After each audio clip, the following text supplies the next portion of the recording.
Bismillahirrahmanirrahim. Assalamualaikum warahmatullahi wabarakatuh.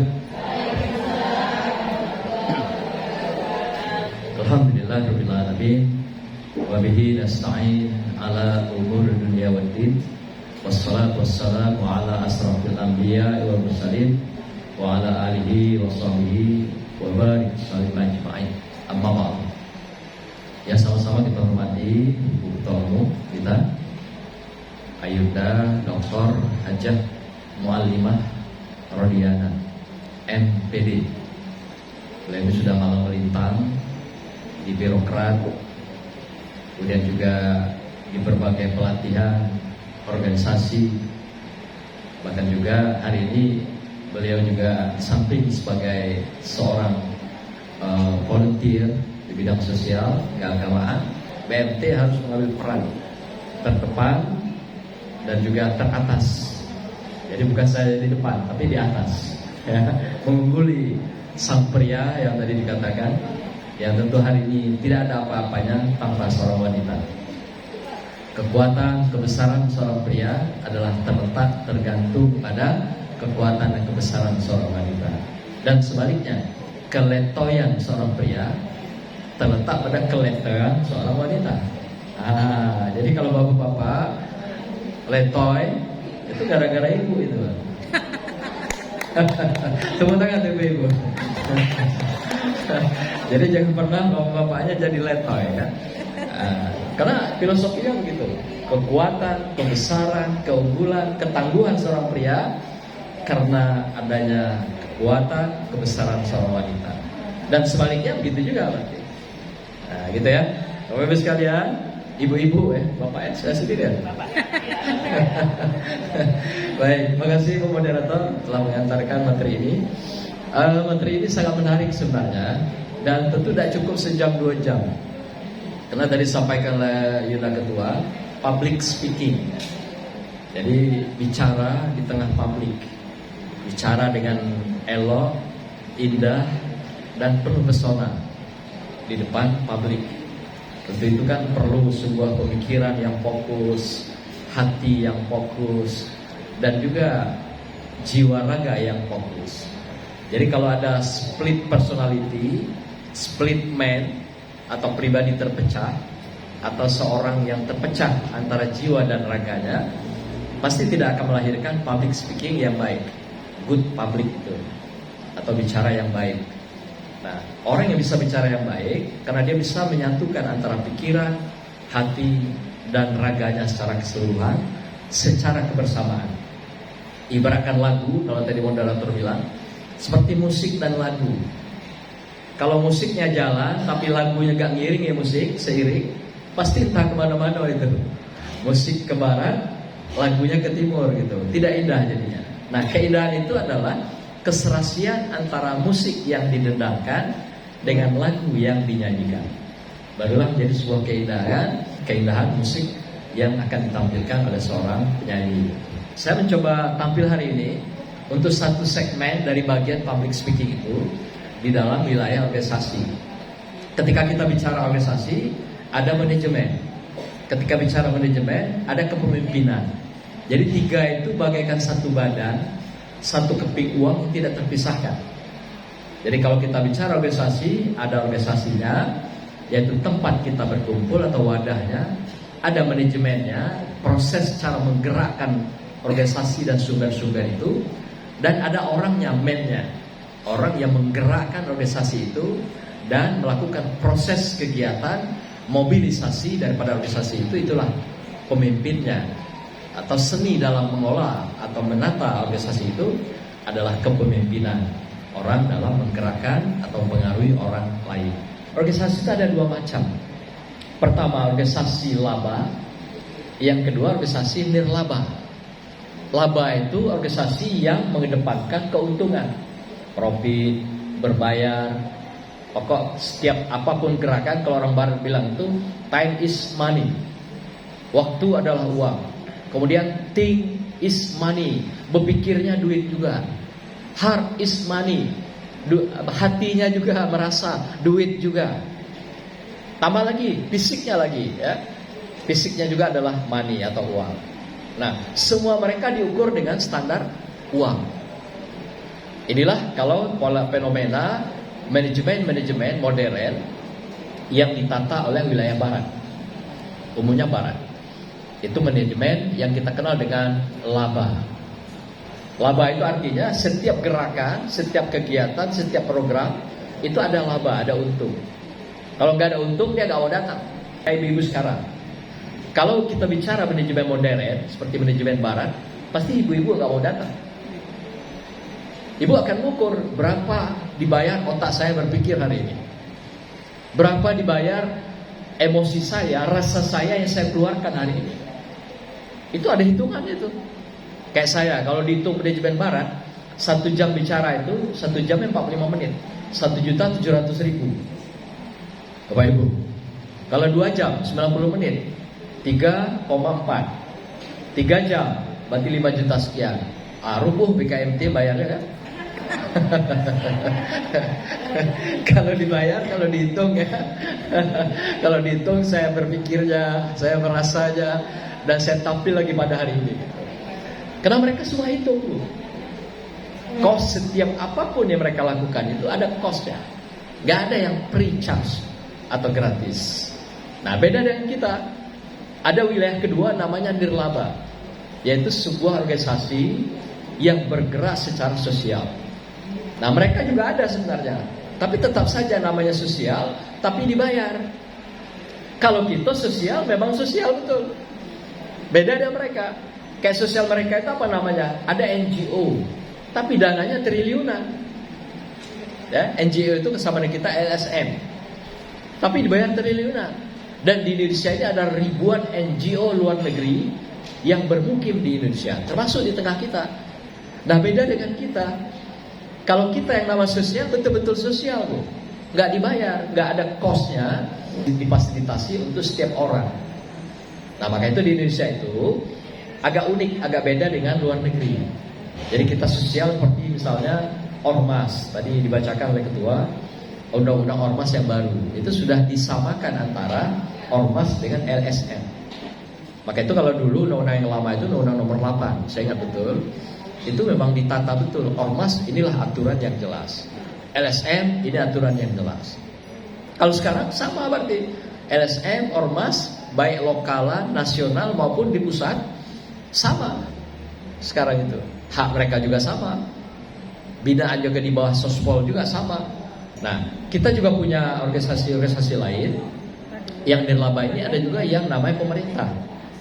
Sebenarnya pemerintah itu punya organisasi yang juga nirlaba. Contohnya apa misalnya?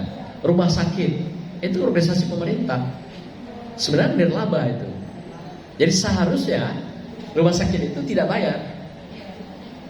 Ya, seharusnya. Kemudian apalagi? Lembaga pendidikan. Seharusnya lembaga pendidikan tidak bayar.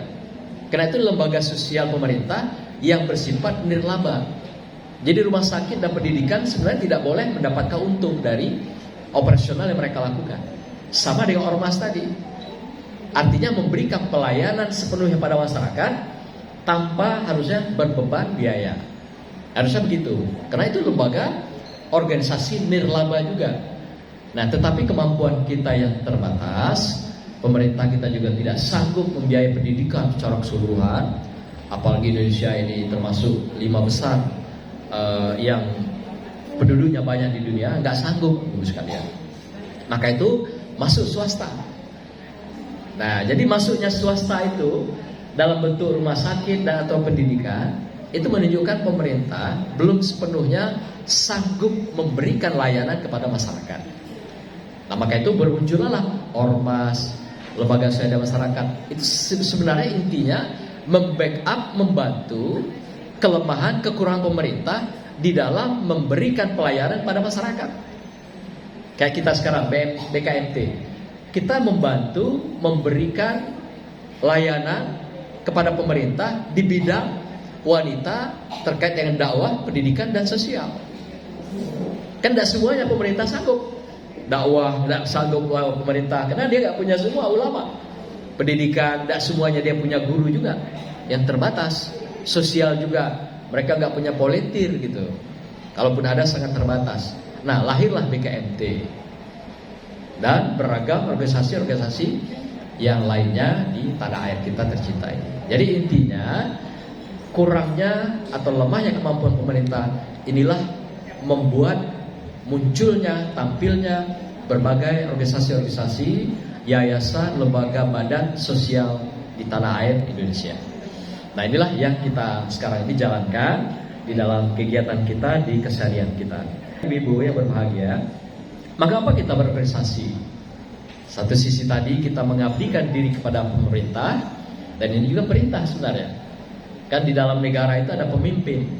Pemimpin tertinggi adalah presiden, di bawahnya ada gubernur, terus bupati, dan sampai pada tingkat RT. Kata Allah, atiullah wa atiur rasul wa ulil amri minkum. Jadi sebenarnya kita berorganisasi itu membantu pemerintah, membantu masyarakat, membantu umat yang tadinya juga bagian dari ketaatan kita kepada Allah, kepada Rasul dan pemimpin, sebenarnya gitu. Jadi bukan kita ikut di sini ini ujuk-ujuk kepengen terkenal, tidak. Ujuk-ujuk kita ingin bernama atau ternama gitu, tidak. Itu hanya efek akibat dari keaktifan kita dalam berorganisasi. Maka itu dalam organisasi-organisasi kita di Indonesia, utamanya sosial, kadang tidak melihat hierarki, tidak melihat tingginya jabatan, tapi melihat siapa yang tinggi pengabdiannya.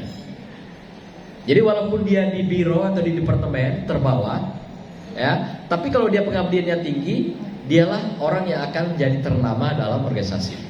Nanti saya berikan beberapa teori yang berkenaan dengan ini. Jadi walaupun dia wakil ketua umum, kemudian wakil sekretaris, wakil bendahara, dikatakan di jabatan-jabatan puncak itu, kalau dia tidak pernah nampak batang hidungnya, ya, di organisasi tidak dihitung orang.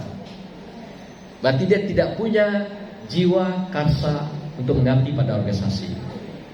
Lebih luas, tidak punya jiwa karsa mengabdi pada negara, bangsa, dan keumatan. Nah itu ya, Bu. Nah, jadi artinya Bapak Ibu, Ibu-ibu tidak mesti pada posisi wakil ketua. Kita sama-sama sosial kok. Sama-sama gak digaji, sama-sama tidak ada honor. Kita semua hanya diberikan honornya dari Allah SWT. Dan Allah yang tahu segalanya. Berapa keikhlasan kita, sebegitulah kebesarnya Allah berikan honor kepada kita semua. Tugas kita adalah bekerjalah sesuai dengan kompetensi kita masing-masing, kata Allah. Dan biar Allah yang menilai berapa kelayakan, kepantasan diberikan reward, penghargaan atas pengabdian yang kita tunjukkan masing-masing. Jadi jangan berpikiran wakil ketua itu hebat, ya, tinggi, berkuasa. Enggak laku di organisasi. Jadi walaupun Bapak Ibu-ibu di biro, di departemen, tapi ibu-ibu bisa menunjukkan pengabdiannya yang tinggi, ibu-ibulah orang yang paling populer, terkenal, dan juga bisa menjadi penggerak organisasi. Jadi gak usah mimpi bahwa berebut kalau ketika musyawarah daerah terutama, wah sibuk pakai tenaga A, tenaga B, ya, titipan A, titipan B, minta di wakil ketua. Sudah itu hilang. Sudah musnah, nanti nunggu ketemu di musnah berikutnya lagi gitu kan. Gak penting Bu, organisasi itu.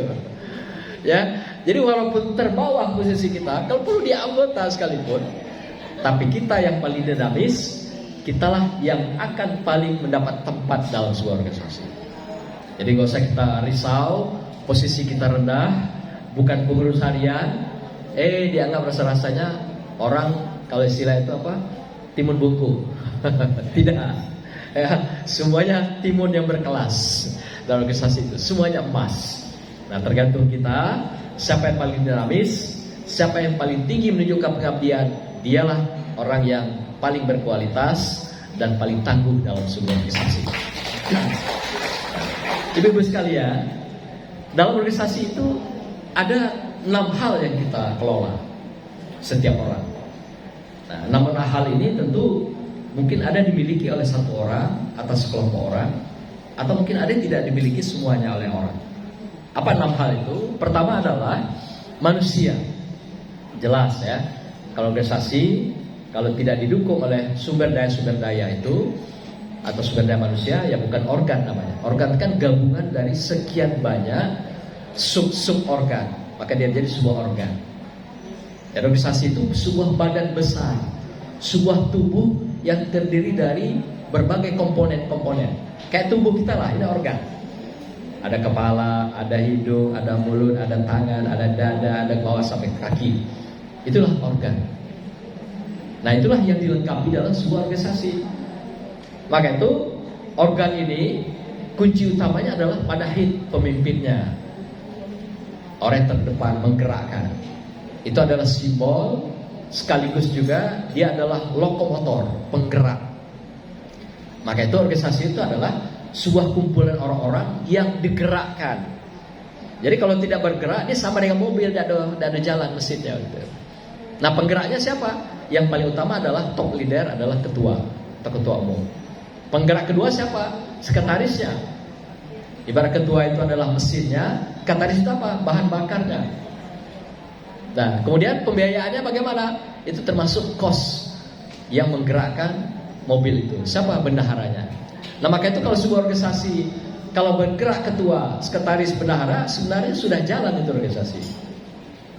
Yang lain dinamakan apa? Aksesoris dan komplement. Ya, untuk mempercepat lajunya, untuk memperbaiki jalannya, untuk memperelok kendaraannya. Itulah berbagai pengurus yang lain yang sekian banyak itu, yang sampai ratusan orang itu. Nah, kalau tidak, mobil ini ibaratkan dia cuma punya mesin, punya bensin, dan punya biaya. Tapi nggak berdinding, mobilnya nggak pakai atap, kayak mobil wisata itu. Tadi mobil wisata yang terbuka semua, ya, agano barang itu mobilnya itu. Nah, seperti itu. Nah, karena itu pertama ada manusia. Itu wajib ada sumber dalam sebuah manajemen organisasi dan kepemimpinan. Setelah manusianya ada yang akan menggerakkan, yang kedua adalah mesin. Nah, mesin itu apa? Ada lokomotor penggerak. Tadi ketua itu. Jadi bukan orangnya saja, tapi ada mesinnya di sana. Yang menggerakkan mesin itu siapa? Ketuanya, ada ketua. Maka itu kan dalam Islam kan dikatakan kalau Anda berjalan bertiga, tunjuk satu jadi ketua, pimpinan.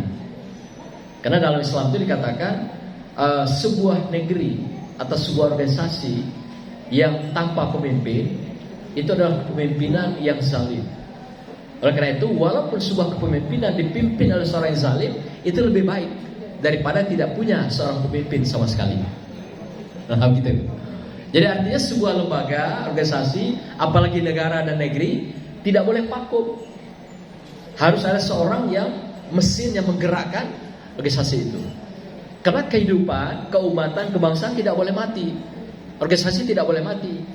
Jadi kalau ada nanti ketemu sebuah organisasi, katakan ketuanya sudah tak berdaya, letoy, katakan gitu. Kalau Yunda kita kan masih energik, ya kan? 10-20 tahun ke depan masih energiknya nih, ya kan? Jadi kalau jadi legislatif bisa berkompro dia lagi ke depan. Jadi kalau seorang ketua sudah letoy, loyo, ya, sudah tidak punya lagi gairah. Kalau istilah gairah itu selero gitu ya. Kayak makan, tidak ada selero lagi, tidur pun tidak telam lagi, minum tidak kuat lagi. Itu jangan lagi jadi pimpinan. Gitu. Artinya sudah tidak mencukupi syarat minimal untuk menggerakkan mesin itu tadi. Gitu. Karena akibatnya apa? Kalau dipaksa dia gerakkan mesin itu, terbalik mobilnya bu. Apalagi mobil tua, mesin tua, supir tua pula, dibawa ngebut. Tunggang langgang, ya, lintang pukang, kalau jadi bilang gitu, mobil itu. Nah, oleh karena itu, seorang pemimpin kan perlu ada kriteria yang menggerakkan mesin tadi. Salah satu pastilah sehat lahir dan batin. Itu dulu. Nah, daerah dua ya, ada manusia, ada mesin yang digerakkan. Dan ketiga apa? Ada money, ada duitnya. Biaya untuk menggerakkan mesin tadi perlu minyak. Minyak ada sekretaris misalnya, tapi perlu dibeli minyak itu. Itu namanya money. Walaupun katanya istilah tadi organisasi sosial, tetap saja yang keluar duluan itu koceknya pasti dana ketua, dana wakil ketua, sekretaris dan bendahara, pasti itu. Ya, minimal mengumpulkan 3-4 orang minum di kafe, ngopi, lah keluar juga duit. Itu di organisasi ada itu. Ya, atau makan siang pas rapat. Nah, dana organisasi tidak ada, keluar juga dompet ketua. Atau ketua berunding, siapa wakil ketua yang punya dompetnya masih isi gitu ya. Setidaknya begitu. Nah, mau tidak mau, jadi money itu kalau dibilang bahwa tidak ada organisasi turun dana sama sekali, enggak juga lah.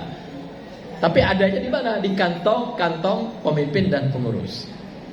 Itu pasti itu. Nah, apalagi kalau kita dapat bantuan dengan kerjasama, kemitraan dengan pemerintah, sosial, swadaya, CSR dan sebagainya. Itu seni seorang pimpinan dan pengurus untuk bisa bagaimana membawa dana-dana anggaran itu, program itu ke dalam organisasi kita. Itu tinggal kecerdasan masing-masing. Kayak Yunda ketua kita ini sangat cerdas, ya, banyak sumbernya gitu kan, sehingga kegiatannya banyak. Sampai apa kita lakukan hari ini juga adalah program dan dana kemitraan, itu kan, sehingga bapak ibu nanti dapat transport ketika pulang. Dan apa makan siang? Apa makan siang? Saya pun dapat kepercayaan nanti. Amin. Ya, itu artinya apa? Jadi tanpa dana sama sekali juga tidak mungkin. Tetap ada, itu tinggal teknis. Maka itu manajemen itu art. Ya, bagaimana menggerakkan orang, bagaimana menggali sumber-sumber pembiayaan dan sumber-sumber organisasi. Nah, 3 ya. Money. Yang keempat adalah yang berkenaan dengan metode.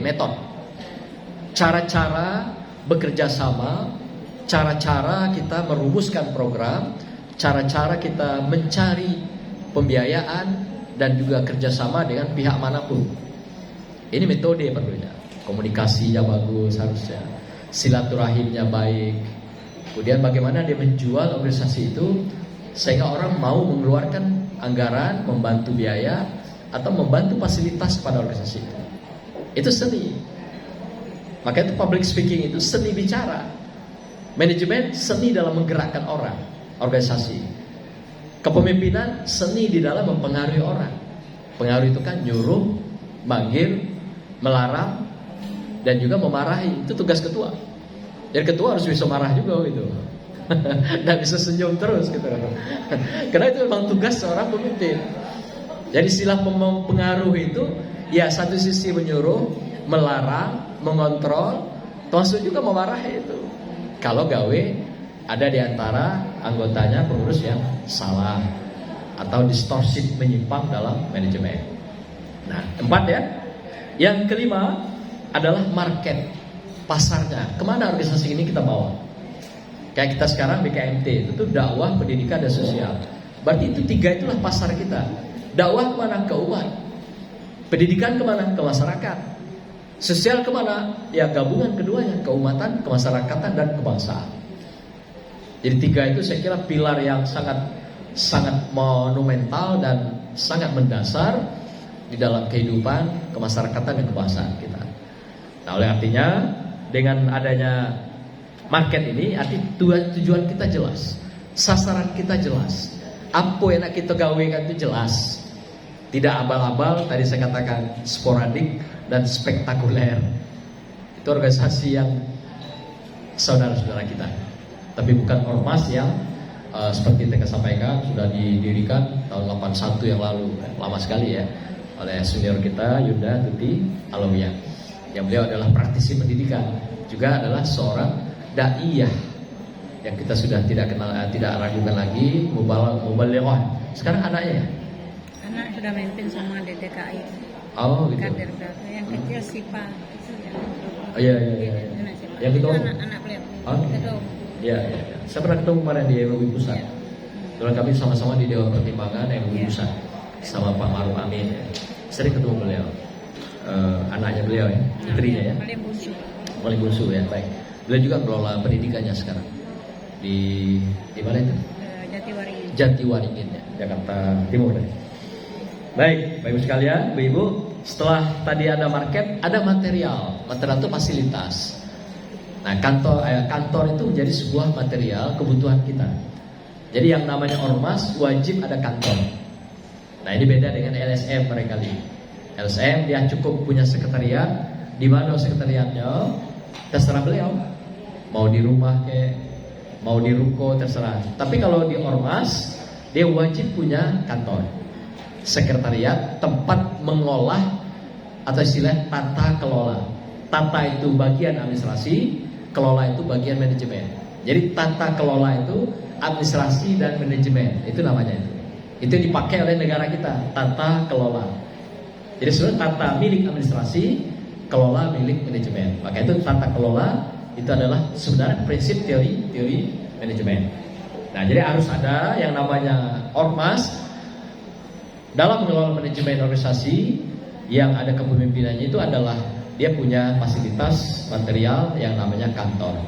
Nah, ada 6. Yang ketujuh terakhir, apa yang diharuskan itu istilah bahasa sekarang itu namanya move on. Nah, kalau tadi manajemen semua untuk menggerakkan organisasi, terakhir yang ketujuh adalah move on. Apa itu? Menyesuaikan diri dengan segala keadaan. Kalau istilah Alvin Toffler itu adaptif dan adaptatif. Adaptif itu mengenali setiap perubahan, adaptatif melakukan penyesuaian dengan perubahan-perubahan yang terjadi. Nah, itu sebuah organisasi. Jadi harus adaptif, harus adaptatif. Itu namanya move on. Karena ada juga kadang-kadang ormas tidak move on. Ya, orang hari ini sudah serba dengan elektronik misalnya. Dia masih mau ketemu, setiap acaranya selalu offline. Rapat offline terus, ketemu offline terus. Itu tidak menyesuaikan situasi dan keadaan. Boleh jadi satu ketika lanjutan ke depan pakai Zoom, pakai Google, kan bisa pakai HP Bu sekalian. Sambil ibu-ibu masak di belakang, ya, Zoom-nya jalan, ya, kapan dipanggil, halo, itu kan, walaupun sambil masak, itu kan, tidak masalah.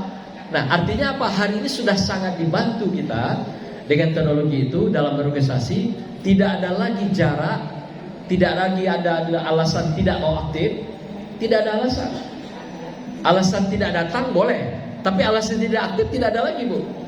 Untuk sekarang kondisi ini, karena kalau tidak dengan kita ketemu offline, dengan online, tidak juga kita bisa dengan Zoom, dengan grup WA, mulai subuh sampai subuh lagi, itulah isinya kita berkicau ya, ngasih informasi, ngasih program, ngasih kegiatan, mengajak, kalau ada kegiatan di luar undangan, ada program-program nasional dan sebagainya. Nah, jadi artinya kalau hari ini dibantu kita oleh teknologi informasi, tidak ada alasan pengurus tidak aktif. Kecuali kalau memang habitnya bukan seorang aktivis, ya, basicnya bukan seorang aktivis, pasti dia tidak akan mau aktif. Karena kalau aktivis itu, dia memang dengan begini, dia merasakan mendapatkan sebuah happy punch, kebahagiaan. Kalau seorang aktivis, jadi kalau nggak ngumpul walaupun di online atau di offline, dia merasa ada yang hilang dalam hidupnya. Itu aktivis benaran. Tapi kalau aktivisan, nah aduh naida mana kena lah, mana ketibo itu aktivisan itu. Ya, aktivis mana ketibo. Tidak bisa. Hari ini tidak ada alasan pengurus tidak aktif. Karena grup sudah ada masing-masing, macam-macam kadang-kadang. Dan salah satu organisasi ada sampai 5-6 grup. Sehingga tidak ada alasan Bapak Ibu atau Ibu-Ibu tidak aktif. Pasti suka punya HP kan? Saya tengok ada lagi HP yang jadul ini. Malah HP udah ada yang 2 dan 3 malah ya. Seko untuk Bapak di rumah, seko untuk organisasi, seko khusus telepon HP untuk sesuatu. Nah, kalau ada ya. Jangan sampai 2 HP kadang-kadang ya. Apalagi istilahnya itu ada ibu-ibu apa? Yuk, apa namanya sih? Ibu-ibu apa sekarang?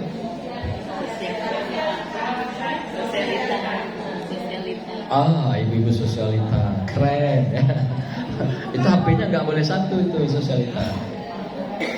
Kadang-kadang HP-nya bisa 2 bahkan lebih. Gitu ya. Pertemuan-pertemuannya pun special meeting gitu ya. Tampilan-tampilannya pun juga special order gitu. Semua sudah spesial. Dan telah kita ya. Karena kita bidang dakwah, pendidikan dan sosial. Tentu bukan bagian dari komunitas sosialita yang seperti digambarkan itu. Kalau di kota-kota besar, sosialita itu wah keren-keren ya. pakai tasnya Chanel gitu ya, Louis Vuitton gitu. Tahu Louis Vuitton? Nah, maka itu kita juga melihat fenomena itu hari ini. Ibu-ibu pejabat ya, kalau ibu punya usaha nggak masalah ya. Tapi kalau ibu-ibu pejabat tampil dengan Chanel, Egner, Louis Vuitton yang original, kita juga perlu bertanya lah ya, gaji suaminya berapa ya? Sampai bisa beli Louis Vuitton dan Chanel itu ya 150 juta minimal 100 juta ya. Itu bisa kita nikmati 10 tahun ya. Cuman sekot tas ya. Belum sepatunya ya, belum lagi aksesoris yang lain.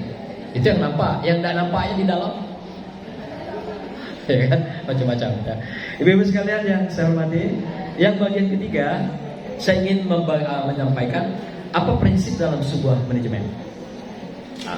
Prinsip-prinsip manajemen itu. Nah, saya menyampaikan beberapa teori prinsip dalam manajemen itu. Kalau secara sederhana adalah POAK. POAK itu adalah menurut Terry atau George Terry, artinya perencanaan, pengorganisasian, kemudian actuating, menggerakkan, dan change controlling. POAK. Nah, ada beberapa teori yang terkait dengan manajemen ini, Ibu sekalian. Apa diantaranya? Pertama, teori Maslow. Setiap orang yang hidup pasti hidup itu ingin bertahan, pasti ingin lebih baik dan diterima oleh semua orang. Nah, kalau dia sudah hidup diterima oleh semua orang dan bisa bertahan hidup, dia pasti akan meningkatkan statusnya. Itu teori Maslow. Jadi kalau orang dia itu begini, kalau dia sudah dapat sandang pangan papan, dia pengen status yang lebih tinggi. Sampai status itu dihargai, dihormati oleh orang lain. Itu status tertinggi, yaitu yang kelima. Sebenarnya Maslow menemukan ada 6 level, tapi yang satu disembunyikan, ya, disembunyikan. Karena beliau ini orang yang ateis, tidak beragama tadinya. Yang satu itu apa? Adalah kebutuhan spiritual. Kalau kita istilahnya kebutuhan beragama. Nah, tapi di situ hanya stop sampai kelima, kebutuhan aktualisasi diri. Aktualisasi diri itu kalau orang sudah cukup semua, dia pasti pengen bagaimana dirinya itu lebih terhormat, lebih mulia, dan diterima oleh semua orang dengan baik. Itu namanya aktualisasi diri.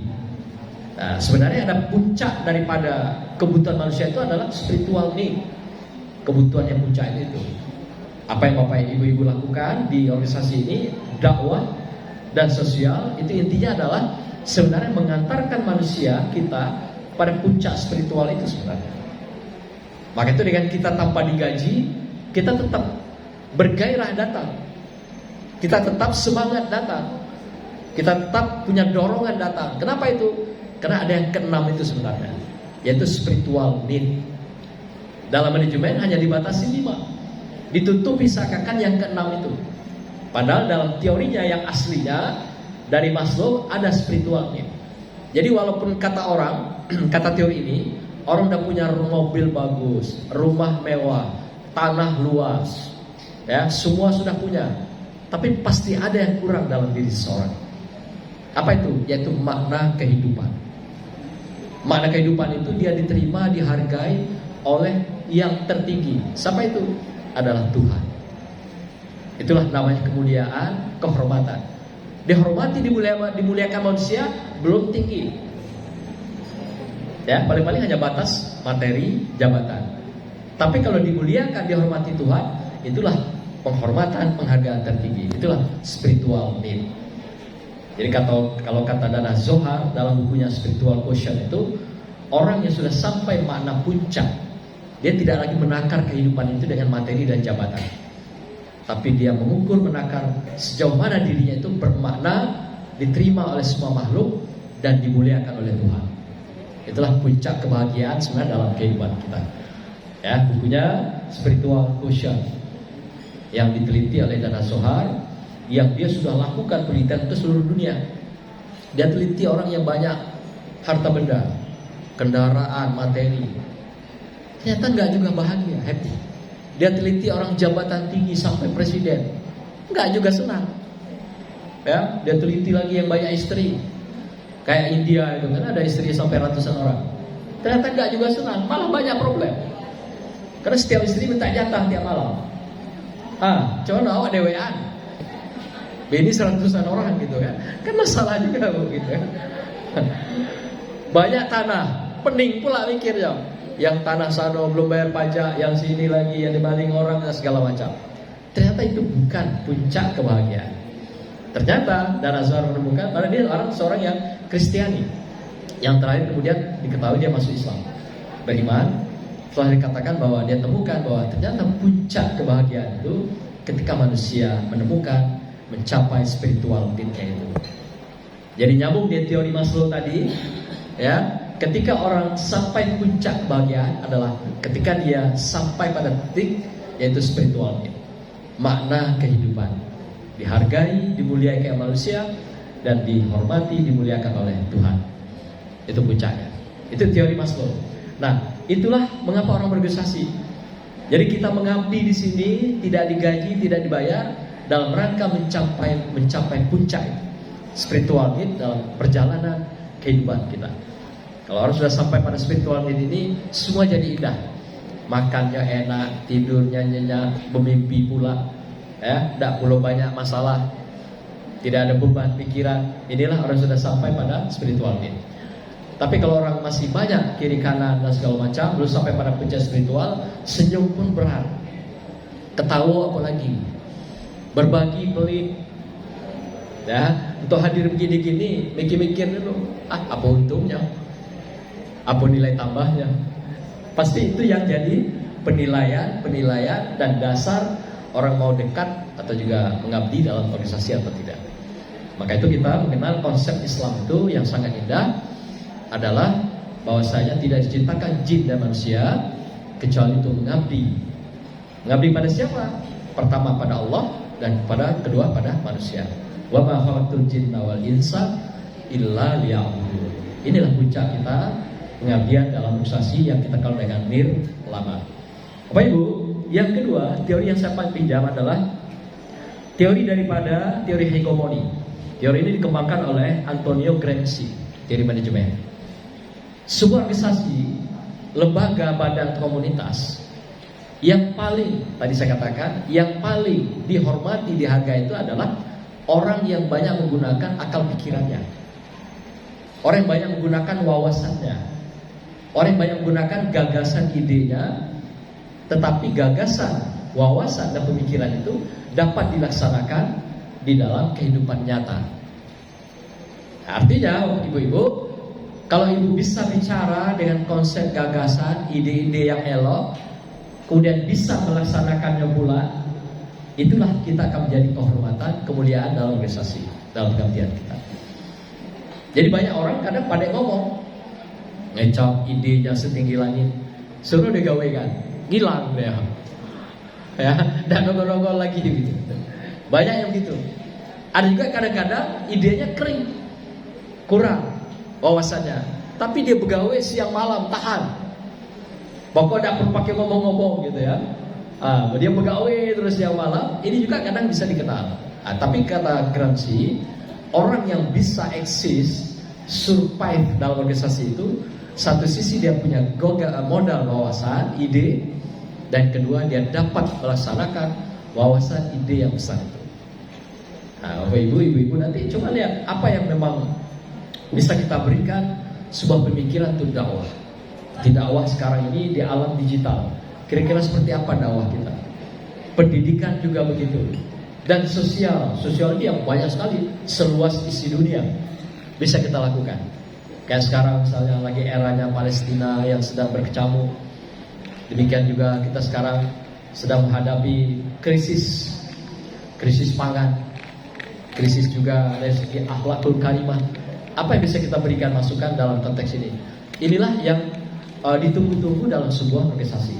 Jadi menurut Gramsci, siapa yang punya gagasan dan siapa yang bisa membumikan gagasan itu, dialah yang akan eksis dan survive di dalam organisasi.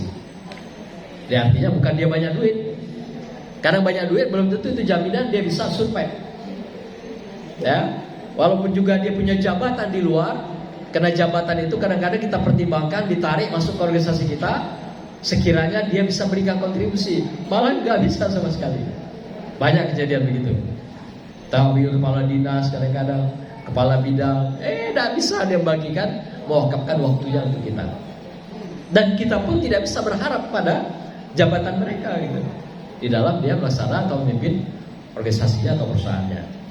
Ibu sekalian, teori ketiga saya pinjam teori Johari Window, teori manajemen. Apa dikatakan Johari Window? Dalam sebuah organisasi, ini teori perilaku. Barang siapa yang tinggi pengabdiannya, dialah yang berkualitas. Satu. Yang kedua, barang siapa yang tinggi moralitasnya, etiknya, dialah yang berkualitas. Jadi apa yang dianggap oleh Johari Window ini? Pertama, tinggi pengabdian, tingkat kehadirannya, di mana orang ada, di sana dia ada. Di mana orang berkumpul, di situ dia ada. Di mana orang nge-zoom, di WA, di situ dia ada. Minimal ngasih like, jempol gitu, menunjukkan bahwa dirinya ada. Nah, semakin tinggi pengabdian seseorang, semakin tinggi kualitas dia dalam perilaku organisasinya. Yang kedua, semakin tinggi moralitasnya, etikanya, maka tinggi juga dia menunjukkan kualitas berorganisasi. Dua itu.